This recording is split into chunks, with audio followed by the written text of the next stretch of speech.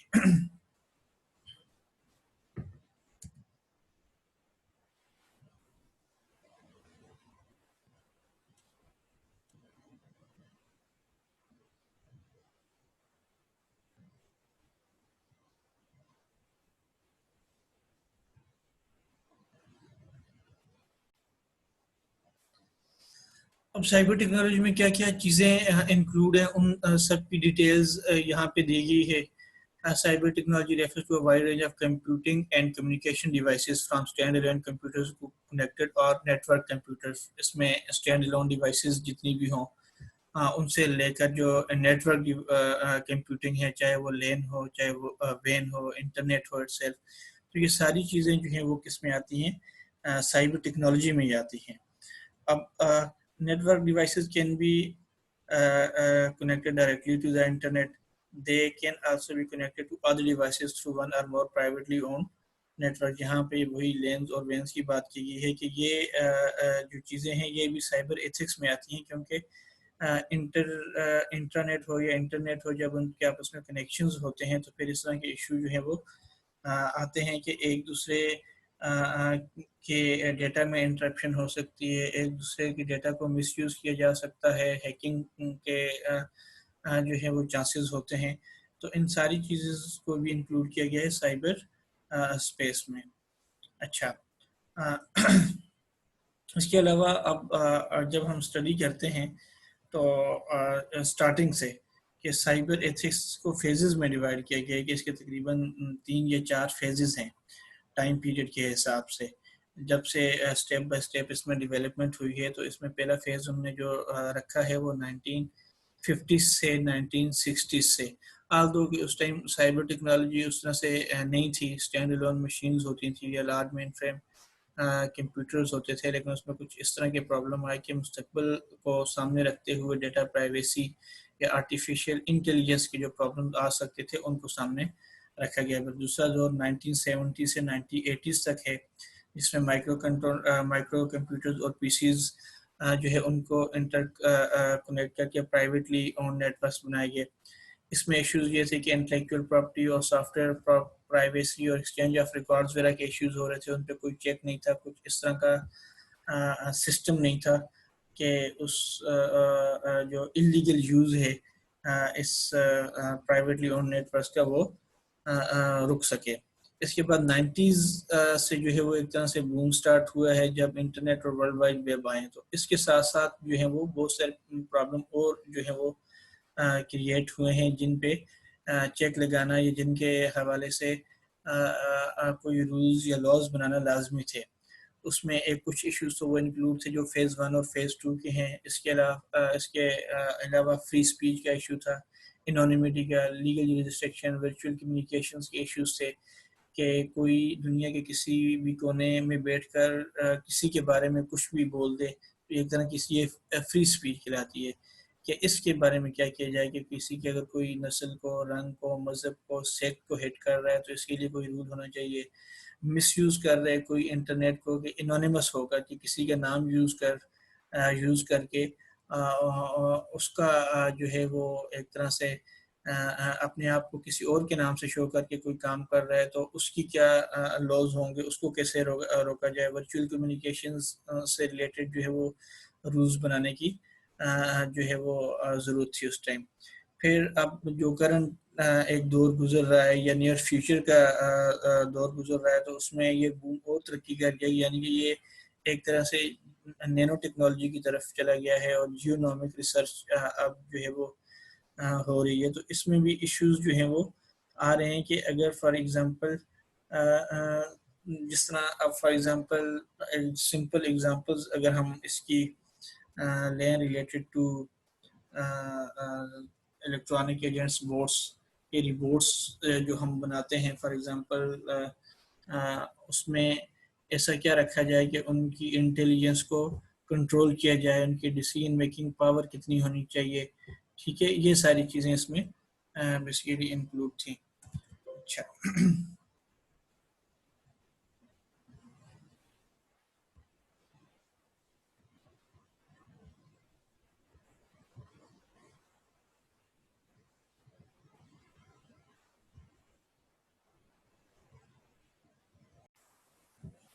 Next ہم چلتے ہیں کہ یونیکنیس ایشو جو تھے وہ کیا تھے کہ کیا سائبر ایتھکس یونیک ہیں یا یہ جنرل جو ایتھیکل ویلیوز ہیں ان کی طرح ہیں، اس کے بارے میں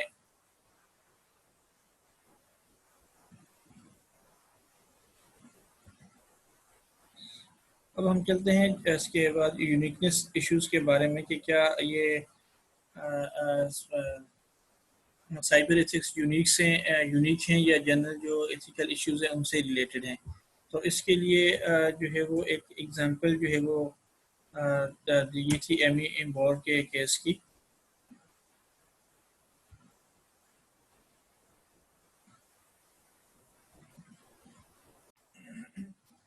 اس میں ایمی امبور کی کیس کی جو ایگزامپل دی تھی سائبر اسٹاکنگ کے حوالے سے، اس کے نتیجے میں یہ چیزیں کھل کے آئیں کہ یہ کیا کوئی یونیک ایتھیکل ایشوز بنائے جائیں گے یا جو جنرل ایتھیکل ایشوز ایتھیکل جو لاز ہیں انہیں کو فالو کیا جائے گا۔ ایمی بور کا کیس دراصل we have discussed in class in detail کہ سائبر اسٹاکنگ کا کیس تھا جس میں Amy Boyer was a female and someone was stalking her regularly and noticing her activities and uploading them on the website۔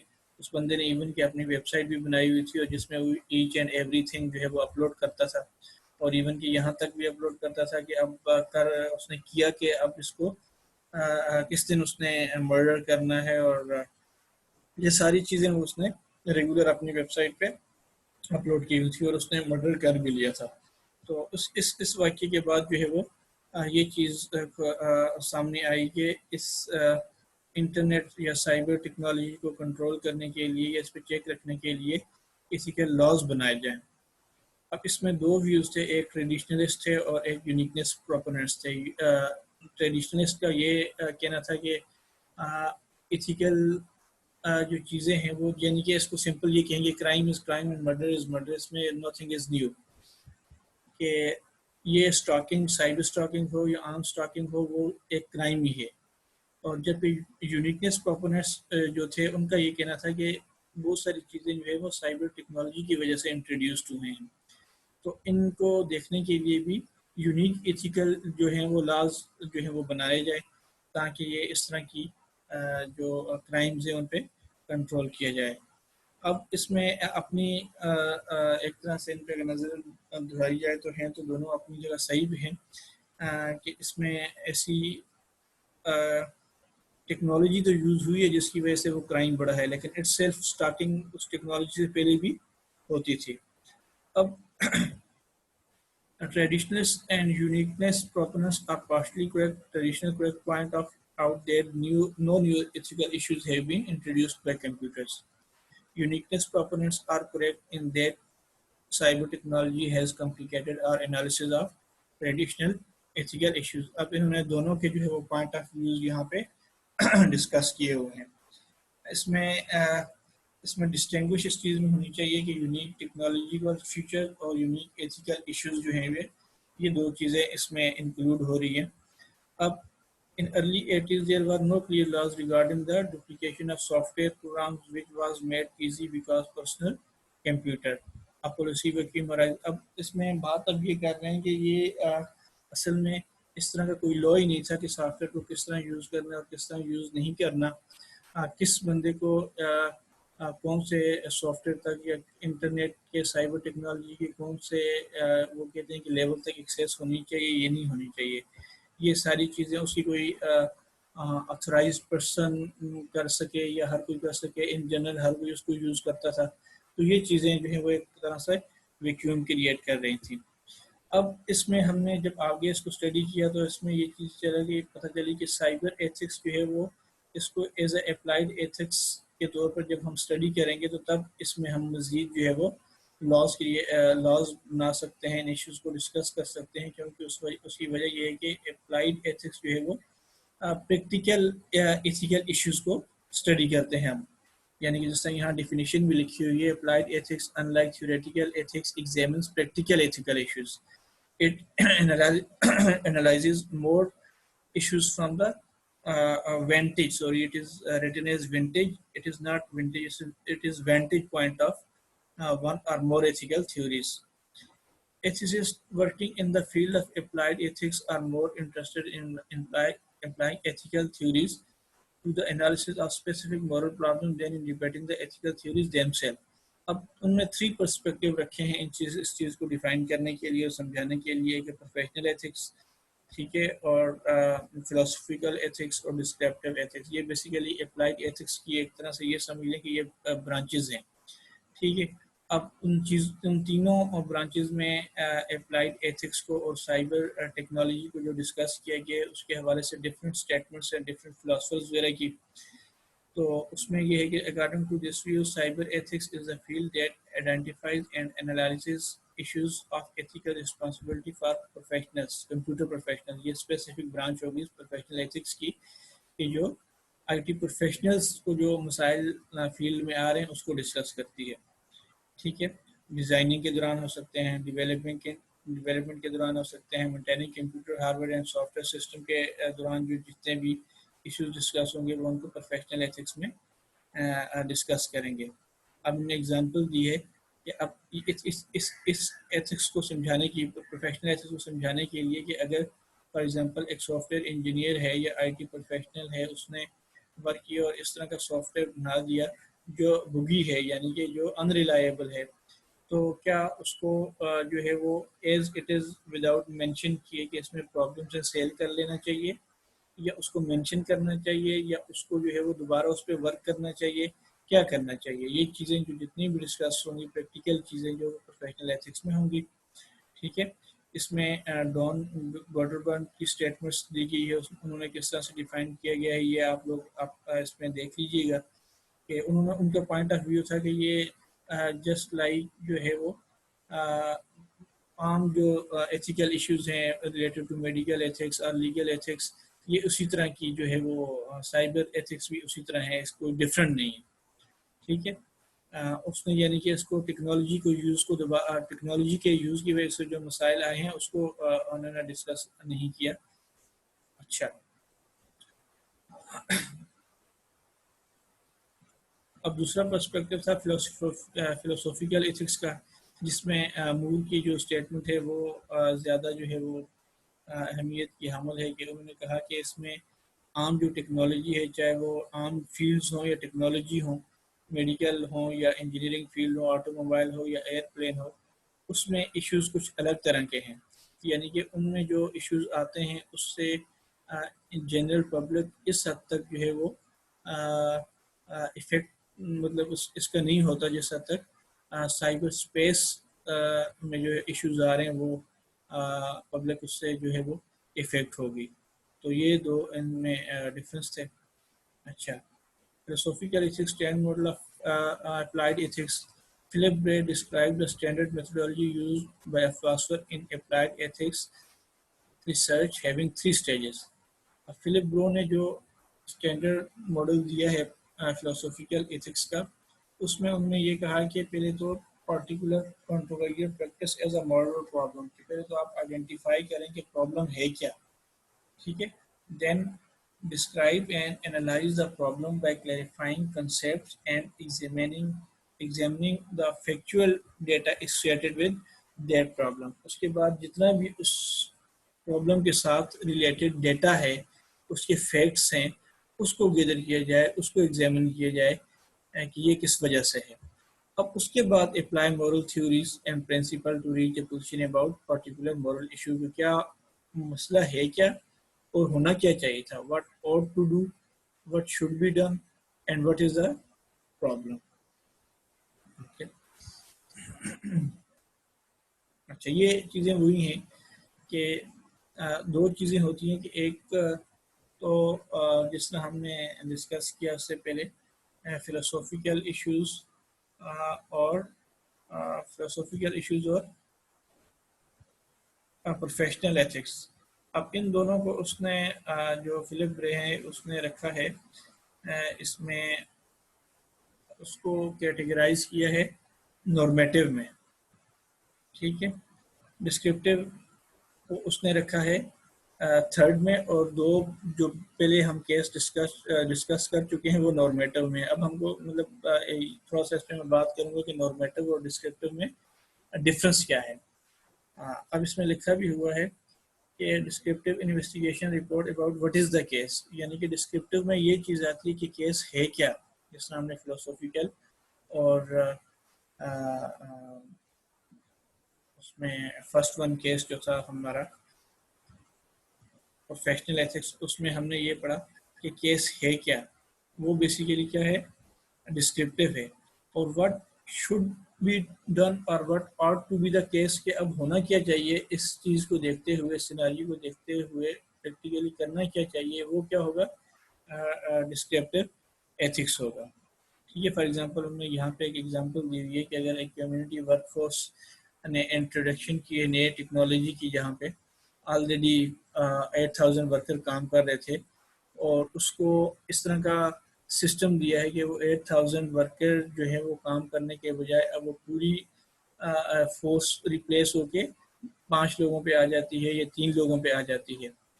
تو اس scenario میں if we analyze the issue solely in terms of numbers of jobs that were gained or lost in the community, our investigation is essentially descriptive in nature. کہ اتنے سارے جو لوگ ایک طرح سے جاب لیس ہوئے ہیں، تو یہ ساری چیز جو ہم ڈسکس کر رہے ہیں یہ کیا ہیں، ڈسکرپٹیو ہیں. ٹھیک ہے. اب اس چیز کو مد نظر رکھتے ہوئے پھر ہم جو ہے وہ پریکٹیکلی اسٹیپ لیتے ہیں. ٹھیک ہے. اب اس کو ڈسکرپٹیو ایتھکس کو سمجھانے کے لیے ایک اور ایگزامپل دیے. It is just an example, example صحیح طرح سے سمجھ آ جائے. مطلب 3 ایزرشنز دی ہوئی ہیں کہ Bill Gates serve as the chief executive officer of Microsoft corporation for many years. ایک یہ پوائنٹ ہے کہ بل گیٹس جو تھے وہ مائکروسافٹ کے کیا تھے، چیف تھے، چیف ایگزیکٹو تھے. دوسرا پوائنٹ ہے Bill Gates should expand Microsoft product offerings, کہ ان کو مائکروسافٹ پروڈکٹ کی آفرنگ جو ہے وہ ایکسپینڈ کرنی چاہیے. تھرڈ پوائنٹ ہے Bill Gates should not engage in business practices that are unfair to competitors. Sorry, it is competitors. Spelling mistake. There is a. It is competitor. Okay. اب یہ تین پوائنٹ اس لیے ہیں کہ ان کو ہم سامنے رکھتے ہوئے نارمیٹو کو اور ڈسکرپٹیو کو ہم سمجھیں گے. اب دیکھیں claims 2 and 3 are normative. 1 is descriptive. اب اس میں ہمیں پتہ چل رہا ہے کہ 1 ایک ریئلسٹک اس پہ ہے کہ بل گیٹس واقعی چیف ایگزیکٹو آفیسر تھا مائکروسافٹ کا. Claims 2 and 3 are normative. Normative کس سینس میں ہے کہ Bill Gates should expand Microsoft product offerings. اب یہ بل گیٹس کی اپنی ول ہے کہ وہ اس کو ایکسپینڈ کرے یا نہ کرے. اگر کرے تو اچھا ہے، ایک مورل چیز ہے کہ وہ اپنی آفرنگس کو ایکسپینڈ کرے. ٹھیک ہے. اور 3 بھی نارمیٹو ہے، should not engage is business practice that are unfair to competitors. Competitors یعنی اس کے جو اپوزٹ کمپنیز ہیں اسی بزنس کی جو وہ کر رہا ہے تو اس کو نقصان نہیں پہنچانا چاہیے. ٹھیک ہے. 2 از نارمیٹو بٹ نان مورل. اب نارمیٹو بٹ نان مورل کا مطلب یہ ہے کہ یہ نان مورل یہاں اس کا میننگ یہ ہوگا کہ اس سے موریلٹی کو کوئی فرق نہیں پڑتا. ٹھیک ہے. Does not affect moral issues. while 3 is both normative and moral affects moral. یعنی کہ اگر وہ بزنس کمپیٹیٹرز کو نقصان پہنچاتا ہے، ان کے ساتھ انفیئر پیش آ رہا ہے تو اس کا مطلب ہے یہ چیز موریلٹی کے اگینسٹ ہے. اور اگر وہ ان کے ساتھ فیئر ہو کے چلتا ہے تو اس کا مطلب ہے وہ مورل ویلیوز کا خیال رکھ رہا ہے. یہاں پہ ایک چارٹ کے ذریعے ڈسکرپٹیو اور نارمیٹو کو ڈسکرائب کیا گیا ہے. ڈسکرپٹیو رپورٹ اور describe what is the case as we have studied about کہ ایکچوئل جو کیس ہے اس کو ڈسکرپٹیو ایتھکس جو ہیں وہ ڈسکرائب کرتی ہیں. نارمیٹو کیا ہوتا ہے؟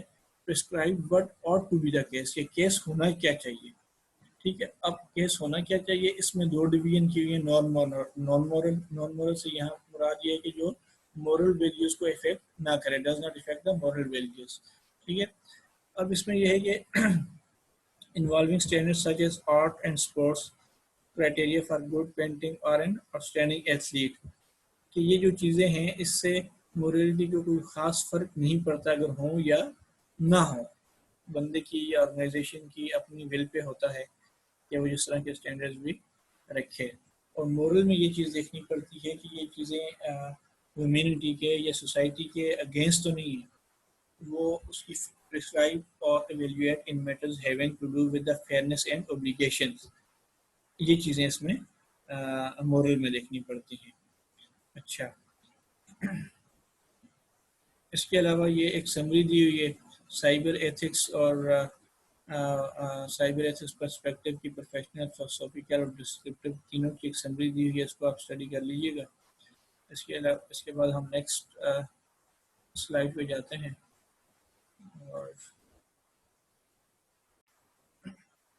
So now we will move towards next topic, plagiarism. Actually, we have studied about intellectual property, copyrights, patents, and these terminologies. I think we have studied about these. اب اس میں جو ٹرم پلیجرزم یوز ہوتی ہے اس کو ہم اس طرح سے ڈیفائن کریں گے کہ when you use someone's work without his permission or without giving a credit to that person in your own work, this is called plagiarism. یعنی کہ آپ نے کسی کا کام یوز کیا ہے، کاپی کیا ہے، اور آپ نے نہ تو اس کی پرمیشن لی ہے اس سے اور نہ ہی اس کو کریڈٹ دیا ہے، اور آپ اپنے کام میں اس کو شو کر رہے ہو اپنا کام بتا کے، یعنی کہ اپنی محنت بتا کے کر رہے ہو، کسی دوسرے کا کیا ہوا کام استعمال کر رہے ہیں، تو یہ پلیجرزم ہوتی ہے. اس کو اگر ہم تھوڑا سا ڈیفائن کریں، یوزنگ دا آئیڈیاز، ڈیٹا اور language of another without specific اور پراپر اکنالجمنٹ. یہ یونیورسٹی آف پینسلوانیا کی ڈیفینیشن ہے. اس کے علاوہ plagiarism is passing off someone else's work whether intentionally or unintentionally as your own for your own benefit. آپ اپنے فائدے کے لیے کیرل میں یہ ڈیفائن ہوا ہے 2002 میں پیج 9 پہ. تو کسی کو آپ کسی کا کام اس طرح سے یوز کر لیں کہ اپنا کام آپ کا پورا ہو جائے, آپ کا اپنا بینیفٹ نکل جائے, ٹھیک ہے, اس کو کریڈٹ نہ ملے, اس کی ایکنالجمنٹ ضرور نہیں ہے. تو یہ ایک کرائم ہے ایک طرح سے, پلیجرزم جسے کہا جاتا ہے, اور اس کو بہت غلط سمجھا جاتا ہے, بہت برا بھی سمجھا جاتا ہے. اب ایگزامپلز آف پلیجرزم جو ہیں وہ اس میں اگر ہم دیکھیں تو اس میں کافی ساری ایگزامپلز ہیں, جس میں سے کچھ چیزیں یہاں ڈسکس کی گئی ہیں. یوزنگ ڈائریکٹ کوٹ وداؤٹ ریفرنسنگ, کسی کا بھی کوٹ یوز کرنا اس کے ریفرنس دیے ہوئے. کوٹ سے مراد یہ ہے کہ فار ایگزامپل کسی بڑی پرسنالٹیز نے, کسی رائٹر نے, کسی آتھر نے, کسی پوئٹ نے کوئی چیز کہی ہے اور ہم اسے اگر وداؤٹ کوٹ کیے بول دیں, فار ایگزامپل شیکسپیئر نے کچھ کہا ہے اور اس کا ریفرنس ہم نے نہیں دیا, تو اٹ مینس کہ یہ بھی پلیجرزم ہے. Using someone else ideas اور ورڈز وداؤٹ ریفرنسنگ, کسی دوسرے کے کوئی بھی کسی بھی قسم کے الفاظ, فار ایگزامپل آرٹیکل لکھا پرسن اے نے اور اس کو کاپی کر لیا, یا اس میں سے کوئی پیراگراف یا کوئی لائنز جو ہیں وہ پرسن بی نے وداؤٹ ریفرنس دیے اس کو کاپی کر لی, تو اس کا مطلب ہے it is also a plagiarism. Paraphrasing work by only changing a few words. What is paraphrasing? Some of the people think that paraphrasing is not a plagiarism, but according to the laws related to the copyrights and intellectual properties, etc., paraphrasing is also a plagiarism. Paraphrasing means you are writing someone's word in your own words, کہ آپ کسی کا کیا ہوا کام اپنے الفاظ میں لکھ رہے ہیں, ایکچولی وہ بھی پلیجرزم میں آتا ہے. ٹھیک ہے. Using lecture tutorial without referencing, copying another person's work and submitting as your own, submitting another person's work in whole or in part, submitting work that has been written by someone else on your behalf, including when two or more students submit identical work. For example اگر دو students کی, جس طرح آپ universities میں commonly ہوتا ہے کہ 2-3 student 4 student جتنے بھی اسٹوڈنٹس اسائنمنٹس کاپی کر لیں, ایک سمپل ایگزامپل میں دے رہا ہوں, تو وہ بھی ایک طرح سے کیا ہے, پلیجرزم میں اس کو انکلوڈ کریں گے ہم. ٹھیک ہے.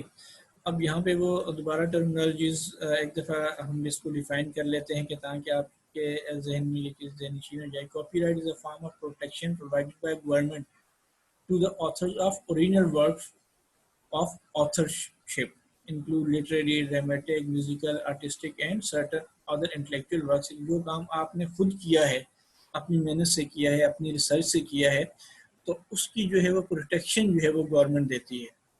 ٹھیک ہے. اب پروٹیکشن دینے کی ڈفرینٹ جو ہے وہ طریقہ کار رائج ہیں, تو وہ آپ کی کاپی رائٹ میں آ جاتا ہے. ٹھیک ہے. پبلشڈ فارم میں بھی ہوتی ہے اور نان پبلشڈ فارم میں بھی ہوتی ہے. ٹھیک ہے. فار ایگزامپل کسی آپ official newspaper, simple example دے رہا ہوں تھوڑا آئی ٹی سے ہٹ کے, کہ آپ کسی بھی آفیشیل نیوز پیپر میں آپ اپنا آرٹیکل جو ہے وہ پبلش کر دیتے ہیں, تو اس کا مطلب ہے کہ ایک طرح سے آپ کے کاپی رائٹ میں یہ چیز انکلوڈ ہو گئی ہے. ٹھیک ہے. اب نیکسٹ چلتے ہیں کہ یہ اچھا فیئر یوز کہا ہے کہ فیئر یوز کیا ہوتا ہے. Fair use is a اسٹیٹیوٹ under copyright law that allows the use of limited portion of work that has copyright without having to permission from the original author. اچھا, اس میں copy right میں یہ ہوتا ہے کہ ایک تو ہم یوز نہیں کر سکتے اس کا, پھر اس کے لیے ہمیں ریفرنسنگ کی ضرورت پڑتی ہے. ہم آگے پڑھیں گے کہ ریفرنسنگ ہوتا کیا ہے. ٹھیک ہے. اور پھر اس میں ایک تیسری چیز یہ ہوتی ہے کہ آپ فیئر یوز کر سکتے ہیں. فیئر یوز سے مراد یہ ہے کہ لمیٹڈ اماؤنٹ میں اگر آپ نے کچھ ورڈز یا کچھ لائنز جو ایسی تھی کہ جن کو کاپی کیے بغیر آپ کا کام نہیں ہو سکتا تھا, یا اس کے ریفرنس دینے کی ضرورت نہیں. اگر ہم اس کو سمپل ڈیفائن کریں گے, فار ایگزامپل کہ گریوٹی کی ایک ویلیو ہے, وہ کسی سائنٹسٹ نے ظاہر ہے اس کو ڈسکور کیا ہے, تو اب وہ چیز جو ہے انڈرسٹوڈ ہے, کہیں ایسے سے چلی آ رہی ہے. تو فار ایگزامپل وہ اپنا ریسرچ پر کرتے ہوئے کہیں پہ اگر ہم اس کو یوز کرتے ہیں اور اس کا ریفرنس نہیں دیتے تو اس کا مطلب یہ ہے کہ یہ ہے فیئر یوز اور اس کو لمیٹڈ پورشن میں ہم یوز کیا ہے، اس سینس میں اس چیز کو دیکھنا چاہیے۔ اب فیئر یوز کے سامنے رکھتے ہوئے ایسا نہیں ہے کہ ہم کاپی کرتے جائیں اور بولیں کہ یہ لمیٹڈ پورشن کاپی کیا، اس کی ضرورت نہیں ہے۔ اس طرح کی چیزیں جس طرح میں نے آپ کو فار ایگزامپل پائی کی ویلیو ہوگی، گریویٹیشنل فورس ہوگی، یا اس طرح کے جو کانسٹنٹس وغیرہ ہوتے ہیں، یا اس طرح کی جو چیزیں ڈسکور ہوئی ہوتی ہیں جو ہر ایک کے نالج میں ہوتی ہیں، تو اس کو ریفرنس دینے کی ضرورت نہیں ہوتی، ٹھیک ہے۔ اگر لیگل امپلیکیشنز اس کی کیا ہوں گی کہ کیا اس کے مضمرات کیا ہیں؟ It is against law, how is it applied at the college university level, most school and university have policies on cheating and plagiarism. Majority of universities have followed policies. First offense, failing on assignment. For example, آپ نے assignment جو ہے وہ copy کیا ہے تو first offense کیا ہوگا یونیورسٹی کی طرف سے؟ اس کو assignment کو گریڈ نہیں دیا جائے گا۔ سیکنڈ کیا ہوگا؟ Failing grade of the course, کہ اس کورس میں فیل کر دیا جائے گا۔ اس کے باوجود اگر آپ کاپی کرتے ہیں اسائنمنٹس اور اس کا ریفرنس نہیں دیتے اور یہ اپنا ریسرچ ورک نہیں کرتے تو اس کا مطلب یہ ہے کہ آپ کو کیا کر دیا جائے گا؟ سسپینڈ کر دیا جائے گا، ٹھیک ہے۔ اب ریفرنسنگ کے پرپز کیا کیا ہیں؟ پلیجرزم کو جو ہے اوائڈ کرنا، اسٹرینتھ اینڈ کریڈیبلٹی کو جو ہے وہ امپروو کرنا as evidence to support your position, کہ جب ہم کسی چیز کا ریفرنس دیتے ہیں تو اس کا مطلب یہ کہ ہماری کریڈیبلٹی میں اضافہ ہوتا ہے، کمی نہیں ہوتی، کہ ہم دوسرے کو ویلیو دے رہے ہیں، جس نے یہ کام کیا ہے اس کو ویلیو دے رہے ہیں۔ اور یہ بھی ایک چیز شو ہو رہی ہے کہ ہم نے اسٹڈی کیا ہے، ہم نے پڑھا ہے، تبھی ہمیں پتہ چلا ہے کہ فلاں پرسن نے یہ کام کیا ہوا ہے، اور اس کو ہم ریفرنس دیتے ہیں that work is related to our work to indicate scope and depth of your research to allow others to follow up content presented independently، ٹھیک ہے۔ وٹ شوڈ بی ریفرنس، کیا چیزیں جو ہیں وہ ریفرنس کی جا سکتی ہیں؟ کوٹس ہیں، پیرافریزز ہیں، as we have studied earlier, summaries, statistical information, diagram. اب ان کو ریفرنس کرنے کا طریقہ کیا ہے؟ اب دیکھیں ریفرنس کے ویسے تو بہت سارے میتھڈز ہیں، یہاں ہم جو اسٹڈی کریں گے سمپلی اس چیز کو شو کرنے کے لیے کہ ریفرنسنگ ہوتی ہے اور اس کے میتھڈ ہوتے ہیں۔ وہ ہارورڈ ریفرنسنگ سسٹم ہے، آکسفورڈ کا ہے، ہوون فورڈ کا ہے، I think a P L اس طرح کی کوئی ٹرم ہے، وہ ہے۔ ان ٹیکسٹ، پہلا اگر فار ایگزامپل آپ کوئی ٹیکسٹ لکھ رہے ہیں، ٹھیک ہے، اور اس کے درمیان میں آپ کو ریفرنس دینے کی کسی اسٹیٹمنٹ کی ضرورت پڑ رہی ہے، تو اس کا طریقہ یہ ہے کہ آپ آتھرس کا سر نیم لکھیں گے، ٹھیک ہے، ایئر لکھیں گے، پیج نمبر اگر ضرورت ہو تو لکھ سکتے ہیں، جس طرح ایگزامپل ہے گوتھرے۔ اب گوتھرے جو ہے وہ سر نیم ہے، گوتھرے، پیٹی اینڈ ریسیری، یہ 3 آتھرز ہیں۔ پھر اس کے بعد ایئر لکھا اور پھر آپ نے پیج نمبر۔ ریفرنس لسٹ، آپ جس طرح اکثر جو ہے بکس وغیرہ پڑھتے ہیں یا کالم پڑھتے ہیں تو باٹم میں ریفرنس لسٹ دی ہوتی ہے، یا بک کے اینڈ پہ جو ہے وہ ریفرنس لسٹ دی ہوتی ہے، جہاں سے جو چیز آپ نے ریسرچ کرتے ہوئے آپ کو پتہ چلی ہے اور آپ نے وہاں نوٹ ڈاؤن کیے یا اس کو پبلش کیا ہے، تو اس کا طریقہ کیا ہے کہ سب سے پہلے آپ آتھر کا سر نیم لکھیں گے۔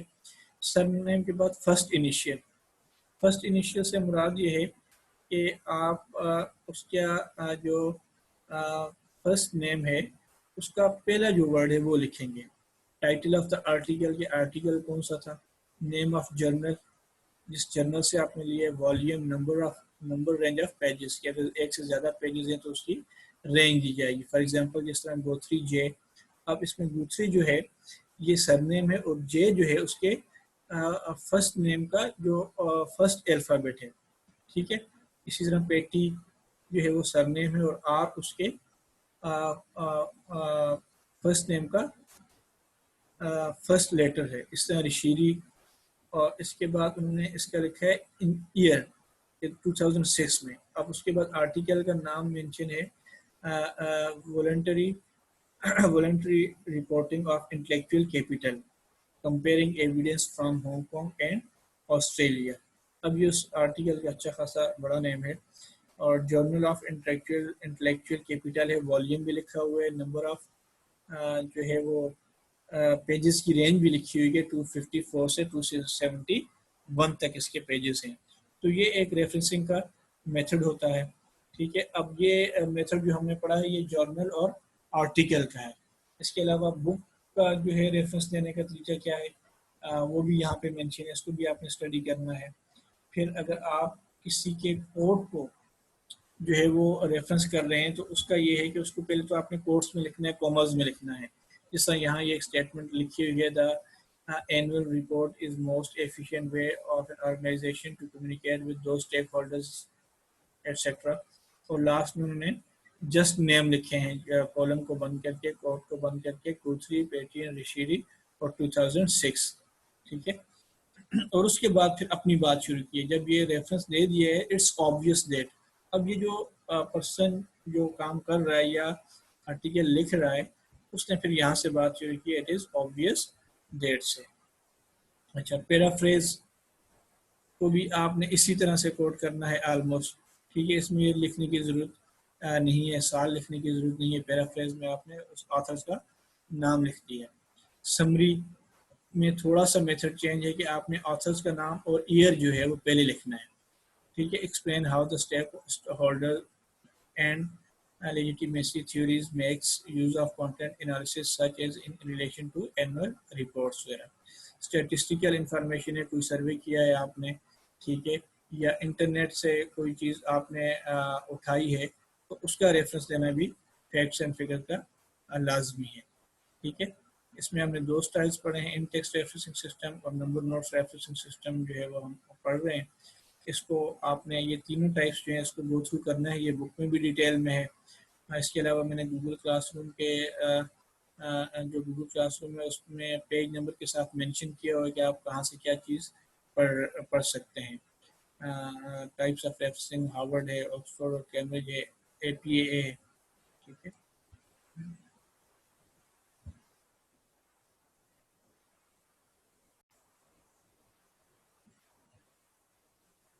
اچھا نیکسٹ جو چیز ہم ڈسکس کرنے جا رہے ہیں وہ انفارمیشن سیکورٹی ہے. اس کا ایک اوور ویو ہم دیں گے یہاں پہ. ایکچولی کوئی بھی آرگنائزیشن ہو, کوئی بھی کمپنی ہو, تو اس کا جو انفارمیشن کی سیکورٹی ہوتی ہے وہ بہت لازمی ہوتی ہے. You people know well what is difference between information and data and which is more important. یہ ساری چیزیں آپ کو پتہ ہیں کہ فار ایگزامپل ایک چیز ہوتی ہے ڈیٹا, ایک ہوتی ہے انفارمیشن, کہ آپ کو جو ریکوائرڈ اس ڈیٹا سے چیزیں چاہیے وہ ایک انفارمیشن ہے جو آپ کے کام کی ہیں. اب وہ کچھ بھی ہو سکتا ہے. ٹھیک ہے, ایک کمپنی کو یا ایک آرگنائزیشن کو دیکھیں تو اس میں فار ایگزامپل ایک ڈپارٹمنٹ کو چاہیے کہ جو فائنینس کا ڈپارٹمنٹ ہے وہ سیلری ریکارڈ جو ہے وہ پاسٹ کا دیکھنا چاہتا ہے, تو اس کا مطلب یہ ہے کہ یہ انفارمیشن اسے چاہیے. ٹھیک ہے, اب اسی طرح مختلف ڈپارٹمنٹس کو مختلف قسم کے ریکارڈس چاہیے تو وہ یہ ان کے لیے انفارمیشن ہے. اب اس کو لارج اسکیل میں بھی لے سکتے ہیں, اسمال اسکیل کی ایگزامپل سے بھی ہم کافی ساری چیزیں سمجھ سکتے ہیں. تو اس کی سیکورٹی بہت لازمی ہے. اب سیکورٹی میں پہلی چیز ہم اس میں اسٹڈی کریں گے CIA کانفیڈینشیلٹی, اور اس میں انٹیگریٹی, اویلیبلٹی, یہ چیزیں اسٹڈی کریں گے. سیکورٹی گورننس میں اس کی پالیسیز, پروسیجرز, آرگنائزیشنل اسٹرکچر, یہ انشاءاللہ ہم ابھی جو نیکسٹ لیکچر اس میں یہ ساری چیزیں اسٹڈی کریں گے. Roles and responsibility, information classification, risk management, structure of organisation اس میں ایک طرح سے ڈسکس ہوگا. تو پہلی چیز جو CIA ہے, CIA stands for confidentiality, integrity and availability. Confidentiality کا مطلب یہ ہوتا ہے کہ allowing only authorized subjects access to the information. It means کہ only authorities, there are different types of authorities if we define. For example, there is a post of data entry operator. He has limited access to information. Then above him, if there is a manager in organization, his scope is separate. CEO of a company has a scope, separate scope. تو ہر ایک کو اس کی authorization اور اس کے scope کے لحاظ سے جو ہے وہ ایکسیس دی جائے گی. Integrity, allowing only authorized subjects to modify the information. اس میں جو موڈیفیکیشن آ سکتی ہے وہ بھی جو آتھرائزڈ پرسن ہے related to field, related to department. جس کے پاس اتھرائزیشن ہے وہی اس میں چینج بھی کر سکتا ہے. اویلیبلٹی کا مطلب یہ ہے ensuring that information sources are all accessible when needed, کہ جب بھی کوئی آپ کو انفارمیشن چاہیے ہو تو وہ موجود ہو. کسی بھی قسم کی اتھارٹی کو کوئی انفارمیشن چاہیے ہو وہ موجود ہو. کہ فار ایگزامپل اس کو ہم سمپلی اس طرح سمجھ سکتے ہیں کہ اگر آپ کا سسٹم کریش ہونے کا خدشہ ہو تو آپ کے پاس الٹرنیٹ یا بیک اپ سسٹم ہو کہ جس میں وہ ساری انفارمیشن جو ہے وہ اسٹورڈ ہو اور جو اویلیبل کی جا سکتی ہو. اس کے علاوہ ریورس یہ ہے کہ مطلب یہ ہے کہ کانفیڈینشیلٹی، انٹیگریٹی اور اویلیبلٹی کو ریورس کر دیں کہ ان آتھرائز پرسن سے جو ہے وہ انفارمیشن کو سیو کرنا. ٹھیک ہے. Integrity preventing unauthorized subjects to modify the information. اب جس بندے کا کام نہیں ہے اس کی یہ پوسٹ یا اس کی یہ اتھارٹی نہیں ہے کہ وہ موڈیفیکیشن کر لے، تو اس طرح کے چیک لگانا اور سسٹم کو اس طرح سے سیو کرنا کہ وہ اس میں موڈیفیکیشن نہ کر سکتا ہو. پھر availability, preventing information and resources are accessible when needed. ٹھیک ہے. اب اس چیز کو پریونٹ کرنا کہ ایسا نہ ہو کہ جب نیڈ ہو تو وہ ریسورسز ہمارے پاس اویلیبل نہ ہو. یہ آپ کا ہمارا لیکچر تھا. اس میں ہم نے تقریباً جو ہے وہ مڈ ٹرم سے پہلے کے جو ہمارے ٹاپکس تھے وہ ریوائز کر لیے ہیں، سمرائز کر لیے ہیں ایک طرح سے. نیکسٹ ٹاپک سے انشاءاللہ we will move forward to our next topic انشاءاللہ. Thank you.